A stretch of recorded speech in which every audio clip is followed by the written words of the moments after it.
ನೋಡಿ, ಒಂದ್ ಕಡೆ ಬಾಲಕೃಷ್ಣ ಅವರು ಈ ರೀತಿಯಾಗಿ ಬಹುದೊಡ್ಡ ಸ್ಫೋಟಕ ಆರೋಪವನ್ನ ಮಾಡಿದ್ರು. ಒಬ್ರಲ್ಲ ಇಬ್ರಲ್ಲ 47 ಜನ, ಅದರಲ್ಲಿ ಶ್ರೀಗಳ ಫೋನ್ ಕೂಡ ಟ್ಯಾಪ್ ಆಗಿತ್ತು ಅಂತ ಹೇಳಿದ್ರು. ಈ ಒಕ್ಕಲಿಗರ ನಾಯಕರ ಫೋನ್ ಟ್ಯಾಪ್ ಕಿತ್ತಾಟಕ್ಕೆ ಮತ್ತೊಂದ್ ಕಡೆ ಶ್ರೀಗಳು ಕೂಡ ಬೇಸರವನ್ನ ಹೊರಹಾಕ್ತಾ ಇದ್ದಾರೆ.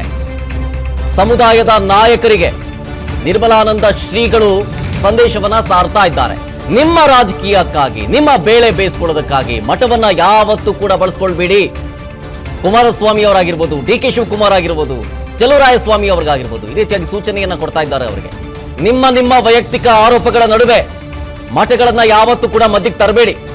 ಫೋನ್ ಟ್ಯಾಪ್ ವಾಕ್ಸಮರಕ್ಕೆ ಸ್ವಾಮೀಜಿ ತೀವ್ರ ಬೇಸರವನ್ನ ವ್ಯಕ್ತಪಡಿಸಿದ್ದಾರೆ. ಪ್ರಮುಖವಾಗಿ ಬಾಲಕೃಷ್ಣ ಅವರು ಹೇಳಿಕೆ ಕೊಟ್ಟರಲ್ಲ, ಕುಮಾರಸ್ವಾಮಿ ಅವರ ವಿರುದ್ಧ ಸ್ಫೋಟಕ ಆರೋಪ, 47 ಜನ ಫೋನ್ ಟ್ಯಾಪ್ ಆಗಿದೆ ಅಂತೇಳಿ, ಅದರಲ್ಲಿ ನಿರ್ಮಲಾನಂದ ಶ್ರೀಗಳ ಫೋನ್ ಟ್ಯಾಪ್ ಕೂಡ ಆಗಿದೆ ಅಂತೇಳಿ ಬಹುದೊಡ್ಡ ಆರೋಪವನ್ನ ಮಾಡಿದ್ರು.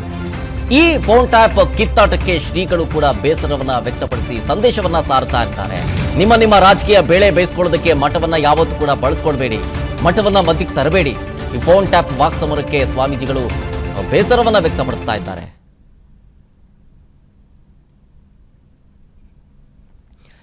ನೋಡಿ, ಬಾಲಕೃಷ್ಣ ಅವರು ಯಾವಾಗ ಈ ಆರೋಪವನ್ನ ಮಾಡಿದ್ರು, ರಾಜ್ಯ ರಾಜಕೀಯ ವಲಯದಲ್ಲಿ ಒಂದು ರೀತಿಯಾಗಿ ಹೊಸ ಸಂಚಲನವೇ ನಿರ್ಮಾಣ ಆಗ್ತಾ ಇದೆ. ಜೊತೆಗೆ ಬಹುದೊಡ್ಡ ಚರ್ಚೆಗೂ ಕೂಡ ಕಾರಣ ಆಗ್ತಾ ಇದೆ. ಆ 47 ಜನ ಯಾರು ಅಂತ ಹೇಳಿ, ಅದರಲ್ಲೂ ಪ್ರಮುಖವಾಗಿ ಬಾಲಕೃಷ್ಣ ಅವರ ಹೆಸರು ಹೇಳಿದ್ರು.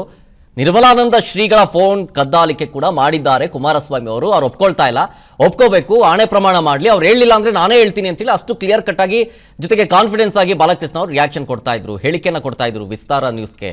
ಸದ್ಯ ಈ ಎಲ್ಲ ಒಂದು ಫೋನ್ ಟ್ಯಾಪ್ ವಾಕ್ಸಮರದ ಮಧ್ಯದಲ್ಲೇ ಶ್ರೀಗಳು ಬೇಸರವನ್ನ ಹೊರಹಾಕ್ತಾ ಇದ್ದಾರೆ. ನಿಮ್ಮ ರಾಜಕೀಯ ಕುತಂತ್ರಕ್ಕಾಗಿ ಬೇಳೆ ಬೇಯಿಸ್ಕೊಳ್ಳೋದಕ್ಕೆ ಮಠವನ್ನ ಮಧ್ಯಕ್ಕೆ ತರಬೇಡಿ ಅಂತೇಳಿ ಬೇಸರವನ್ನ ಹೊರಹಾಕ್ತಾ ಇದ್ದಾರೆ ಶ್ರೀಗಳು. ನೋಡಿ, ಒಂದ್ ಕಡೆ ಬಾಲಕೃಷ್ಣ ಅವರು ಈ ರೀತಿಯಾಗಿ ಬಹುದೊಡ್ಡ ಸ್ಫೋಟಕ ಆರೋಪವನ್ನ ಮಾಡಿದ್ರು. ಒಬ್ರಲ್ಲ ಇಬ್ರಲ್ಲ 47 ಜನ, ಅದರಲ್ಲಿ ಶ್ರೀಗಳ ಫೋನ್ ಕೂಡ ಟ್ಯಾಪ್ ಆಗಿತ್ತು ಅಂತ ಹೇಳಿದ್ರು. ಈ ಒಕ್ಕಲಿಗರ ನಾಯಕರ ಫೋನ್ ಟ್ಯಾಪ್ ಕಿತ್ತಾಟಕ್ಕೆ ಮತ್ತೊಂದ್ ಕಡೆ ಶ್ರೀಗಳು ಕೂಡ ಬೇಸರವನ್ನ ಹೊರಹಾಕ್ತಾ ಇದ್ದಾರೆ. ಸಮುದಾಯದ ನಾಯಕರಿಗೆ ನಿರ್ಮಲಾನಂದ ಶ್ರೀಗಳು ಸಂದೇಶವನ್ನ ಸಾರ್ತಾ ಇದ್ದಾರೆ. ನಿಮ್ಮ ರಾಜಕೀಯಕ್ಕಾಗಿ, ನಿಮ್ಮ ಬೇಳೆ ಬೇಯಿಸ್ಕೊಳ್ಳೋದಕ್ಕಾಗಿ ಮಠವನ್ನ ಯಾವತ್ತೂ ಕೂಡ ಬಳಸ್ಕೊಳ್ಬೇಡಿ. ಕುಮಾರಸ್ವಾಮಿ ಅವರಾಗಿರ್ಬೋದು, ಡಿ.ಕೆ. ಶಿವಕುಮಾರ್ ಆಗಿರ್ಬೋದು, ಚಲುವರಾಯಸ್ವಾಮಿ ಅವ್ರಿಗಾಗಿರ್ಬೋದು, ಈ ರೀತಿಯಾಗಿ ಸೂಚನೆಯನ್ನ ಕೊಡ್ತಾ ಇದ್ದಾರೆ ಅವರಿಗೆ. ನಿಮ್ಮ ವೈಯಕ್ತಿಕ ಆರೋಪಗಳ ನಡುವೆ ಮಠಗಳನ್ನ ಯಾವತ್ತೂ ಕೂಡ ಮಧ್ಯಕ್ಕೆ ತರಬೇಡಿ.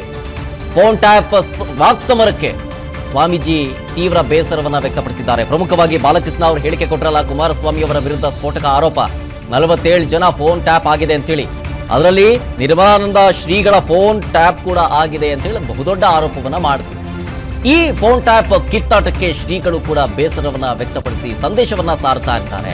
ನಿಮ್ಮ ರಾಜಕೀಯ ಬೇಳೆ ಬೇಯಿಸ್ಕೊಳ್ಳೋದಕ್ಕೆ ಮಠವನ್ನ ಯಾವತ್ತೂ ಕೂಡ ಬಳಸ್ಕೊಳ್ಬೇಡಿ, ಮಠವನ್ನ ಮಧ್ಯಕ್ಕೆ ತರಬೇಡಿ. ಈ ಫೋನ್ ಟ್ಯಾಪ್ ವಾಕ್ಸಮರಕ್ಕೆ ಸ್ವಾಮೀಜಿಗಳು ಬೇಸರವನ್ನ ವ್ಯಕ್ತಪಡಿಸ್ತಾ ಇದ್ದಾರೆ.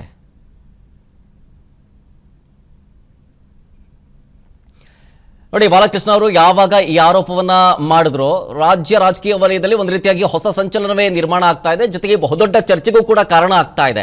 ಆ 47 ಜನ ಯಾರು ಅಂತ ಹೇಳಿ, ಅದರಲ್ಲೂ ಪ್ರಮುಖವಾಗಿ ಬಾಲಕೃಷ್ಣ ಅವರ ಹೆಸರು ಹೇಳಿದ್ರು. ನಿರ್ಮಲಾನಂದ ಶ್ರೀಗಳ ಫೋನ್ ಕದ್ದಾಲಿಕೆ ಕೂಡ ಮಾಡಿದ್ದಾರೆ ಕುಮಾರಸ್ವಾಮಿ ಅವರು. ಅವ್ರು ಒಪ್ಕೊಳ್ತಾ ಇಲ್ಲ, ಒಪ್ಕೋಬೇಕು, ಆಣೆ ಪ್ರಮಾಣ ಮಾಡಲಿ, ಅವ್ರು ಹೇಳಿಲ್ಲ ಅಂದ್ರೆ ನಾನೇ ಹೇಳ್ತೀನಿ ಅಂತೇಳಿ ಅಷ್ಟು ಕ್ಲಿಯರ್ ಕಟ್ ಆಗಿ, ಜೊತೆಗೆ ಕಾನ್ಫಿಡೆನ್ಸ್ ಆಗಿ ಬಾಲಕೃಷ್ಣ ಅವರು ರಿಯಾಕ್ಷನ್ ಕೊಡ್ತಾ ಇದ್ರು, ಹೇಳಿಕೆಯನ್ನ ಕೊಡ್ತಾ ಇದ್ರು ವಿಸ್ತಾರ ನ್ಯೂಸ್ಗೆ.